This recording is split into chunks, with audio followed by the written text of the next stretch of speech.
এই সমুদ্রেই মানুষ জীবন নির্বাহ করে, এই সমুদ্রই মানুষকে একটা দুর্ভিক্ষের কাণ্ডারিতে তৈরি করে।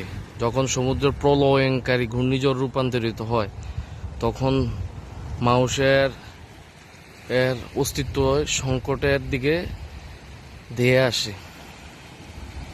আবার এই সমুদ্রে মানুষের সৌন্দর্যতা বহন করে, এই সমুদ্রে মানুষের মনের মানসিকতার পরিবর্তনে ভূমিকা রাখে। সমুদ্রের গুণগান বলে প্রকাশ করা যাবে না বা শেষ করা যাবে না। সমুদ্রের এক বিশাল অর্থগুণ, সৃষ্টির শ্রেষ্ঠ শক্তিগুলোর ভিতরে এই সমুদ্র একটি।